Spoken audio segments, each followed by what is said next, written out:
Hi everyone, this is I almost said Money Mom again. This is Dawn over at Plot Chronicles. Anyway, sorry about that. Sometimes I forget who I am. Maybe it's because I'm now 60, I'm a little bit loopy. Well, I've always been loopy. But anyway, I wanted to chat with you guys about books I avoid reading. Let's get right into it.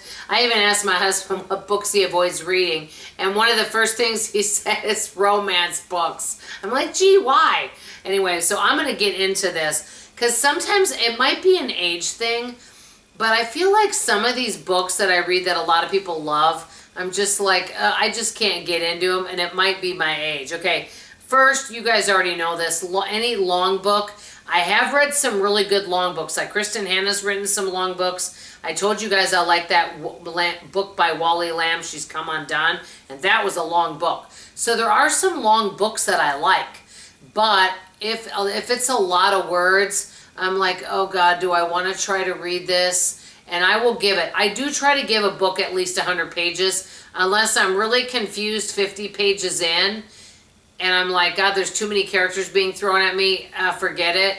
That's the only time I generally DNF a book, or it's too boring. But long books I tend to. Number 2, technical books, anything technical. Like, I've read some books that were supposed to be self-help, and they went into every single science experiment. I'm like, ugh. It was super boring. I mean, you know, a lot of these self-help books, which I'll get into, I avoid self-help. So I'm going to say 2 and 3 together. And they get into technical. This is what I noticed. Some self-help books, they start off and they're like, they want to relate to you. Do you know how it feels when, you know, you don't feel motivated or this or that? And you're like, yeah, I know how it feels. And then they just go on and they never tell you what they think you can do about it. But they go into all these science experiments of things that have been done, and it gets really technical. I get bored with that. Many self-help books I get bored with. I know I've told you guys this. I honestly think many books out there, doesn't matter what genre, really you could easily shave 100 pages off them and you'd probably have a better story, okay? Not that I'm a great editor, but I would love to edit and whittle some of these books down. I honestly think that if books were a little bit shorter, like there was a book that I was reading the other day and I thought there's no reason for this book. I DNF'd it. I don't remember the name of it. It was over 600 pages and it was just supposed to be a rom-com love story. And I'm like, this isn't even that interesting. Why does this need to be 645 pages? I didn't see the point. Which brings me to the next one.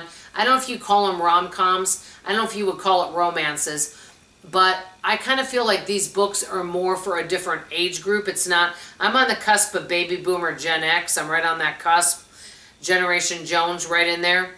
I think I just don't relate to these. These are people that, you know, have had several partners, and it just is not how I grew up. I'm kind of more of a traditionalist, if that makes sense. Not that there's anything wrong with what they're doing. It just isn't relatable to me. Sometimes if you guys ever read a book or you hang out with somebody and they talk to you and it just feels like they're connecting with you, it's relatable. A lot of these books just aren't relatable to my lifestyle, so I can't really get into them. Kind of rom-coms, some, I don't know if you would even call them, I don't even consider them romances. Like I remember growing up, my mother used to read a lot of historical romances, okay? And it was just romantic, and the man would kind of sweep you off your feet and that kind of thing.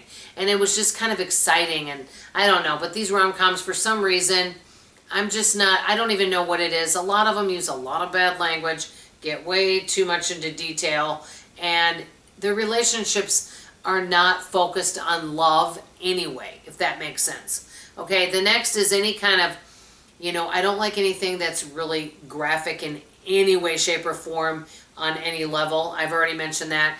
Okay, next thing, and I've only seen a few books like this, books with really tiny words. I mean, I guess I don't have bad eyesight, but still, I don't want to be squinting going like this. I don't like books that have like teeny tiny words on a page. Okay, the next one is books with a lot of characters, which I've mentioned, especially when they introduce them in the first like 10 pages. And then books where I didn't like the other, and then last but not least, books where I didn't like the author's other books. Like if I've read 3 or 4 of your books and I didn't like any of them, and you come out with the 5th book and the storyline sounds really good, I may give it a chance. But 9 times out of 10, I may not like it. But you know what? That isn't always the case, because sometimes I read a book and I love the first book that this author writes and I don't love the rest. I love an author that's consistent, that I like 80% of their books at least. So let me know, what kind of books do you guys avoid reading? I want to hear about it in the comments below. Love you, appreciate you. See you on tomorrow's video.